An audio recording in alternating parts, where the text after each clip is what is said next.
She trusted him with her life. What he did will shock you. Under the silver glow of an African moon, in the heart of a serene village nestled between vast savannas and towering baobab trees, a story of trust, betrayal, and unexpected redemption unfolded. The tale of Ayanda and Kwame would be retold for generations, not only as a cautionary tale, but also as a reflection of the complexities of the human heart. Chapter 1. The Bond of Trust. Ayanda was known throughout the village as a woman of grace and resilience. Orphaned at a young age, she had faced life's adversities with quiet strength. Her beauty was rivaled only by her kindness, and her wisdom surpassed her years. Among all the villagers, there was no one she trusted more than Kwame, her childhood friend. Kwame, on the other hand, was a charismatic man, quick with a smile and a comforting word. While Ayanda had grown into a pillar of stability, Kamao's life had been a whirlwind of missteps and fleeting successes. Despite his flaws, Ayanda believed in him, often saying, "Everyone deserves someone who sees the good in them." When Ayanda inherited a small piece of fertile land and a modest sum of money from her late grandmother, she sought Kamao's help. She dreamed of turning the land into a thriving farm that could sustain her and provide for the village. Kwame, eager to prove his worth, assured her he would handle everything. Chapter 2. The Betrayal. For months, Kwame oversaw the farm's operations, while Ayanda continued her work as a healer in the village. Every evening, she would visit the farm, marveling at the growing crops and thanking Kwame for his dedication. Little did she know that Kwame had begun siphoning off her funds to finance his secret gambling addiction. It wasn't long before Kwame's debts caught up with him. Desperate to repay the money he owed, he struck a deal with an unscrupulous trader to sell the farm's produce at a fraction of its value. When Ayanda noticed the farm's dwindling profits, Kwame dismissed her concerns with excuses, blaming bad weather and poor harvests. One fateful evening, Ayanda overheard a conversation between Kwame and the trader.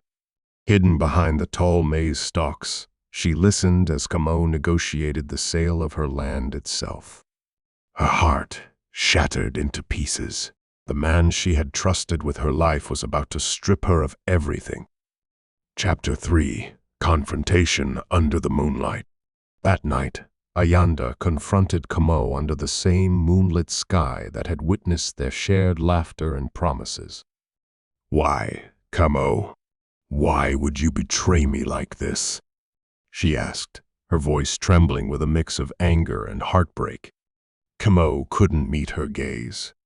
"I didn't mean for it to go this far, Ayanda," he muttered. "I thought I could fix it before you found out." "Fix it?" Ayanda's voice rose.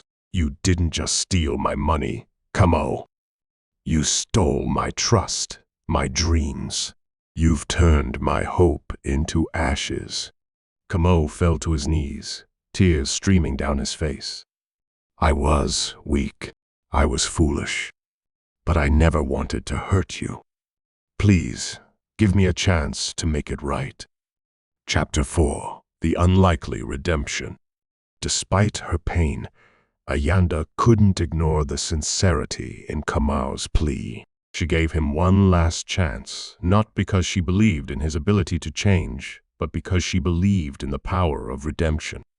Under her watchful eye, Kwame worked tirelessly to rebuild what he had nearly destroyed. He repaid his debts, severed ties with the trader, and poured his energy into the farm. The villagers, initially skeptical of his transformation, began to see a change in Kwame. Chapter 5. The Unexpected Turn. Just when it seemed like the worst was behind them, disaster struck. A drought swept through the region, threatening to destroy the crops and undo all their hard work.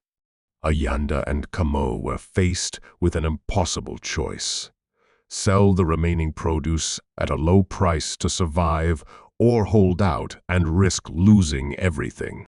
Kamau surprised everyone by stepping forward with a bold plan.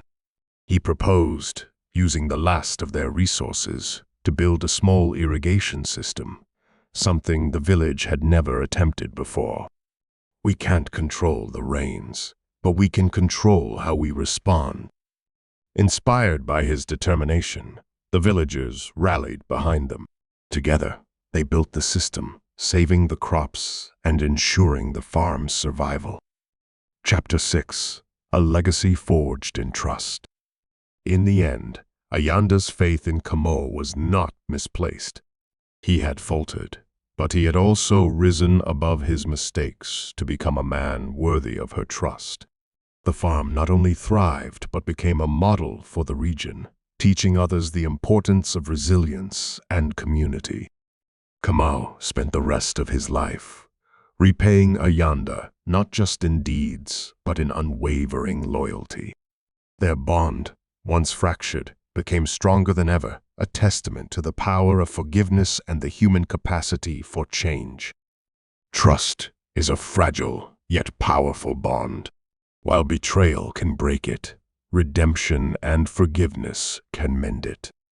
Ayanda's story teaches us that even in the face of deceit, hope and resilience can create miracles under the African moonlight.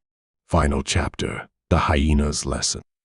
As the moon hung low over the village, its silver light casting long shadows across the savannah, Ayanda stood at the edge of her thriving farm, her heart filled with a quiet peace. It had been years since the betrayal, but the memories of that dark time had faded into lessons etched in her soul. Kamo, now a man transformed, approached her, his face weathered but content. "Ayanda," he said softly, "I never thanked you, not just for forgiving me, but for believing I could be better when even I didn't." Ayanda turned to him, her gaze steady. "It wasn't just about believing in you, Kamo. It was about believing in the good that people are capable of, even when they stray.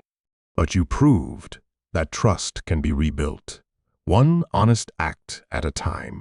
The farm had grown into a beacon of hope for the village. Children laughed as they played near the irrigation channels, and elders often visited to share stories of resilience. What had once been a broken dream was now a testament to determination and the strength of community. One evening, as the village gathered for a celebration under the same moonlight that had witnessed their trials, Kamal stood before everyone. He shared his story, not just of his betrayal, but of the redemption that followed. "I was like the hyena in our village's old tales," Kamo admitted. "Greedy and short-sighted, I nearly lost everything. But Ayanda, she was like the moon, guiding me through the darkness. Her forgiveness saved me, and her unwavering spirit taught me that it's never too late to change." The villagers nodded, their hearts stirred by the raw honesty of his words. Ayanda smiled, knowing that Kamau's transformation was not just a personal victory, but a story that would inspire others for generations. As the celebration reached its peak, Ayanda looked up at the moon and whispered a silent prayer of gratitude, not just for the farm, the village, or Kamau's redemption, but for the lesson she had learned about the enduring power of hope. And so, under the watchful gaze of the African moonlight, Ayanda and Kamau's story became a tale of healing, resilience, and the remarkable strength it takes to forgive. Though life had tested them, it had also shown them that even in the darkest moments, there is always a path back to the light. Epilogue: A Legacy of Hope. Years later, children would gather under the same moon to hear Ayanda and Kamau's story, retold as a village legend. It wasn't just a tale of betrayal and redemption. It was a lesson on the transformative power of love, trust, and the belief that even the hyena can learn to walk the path of the just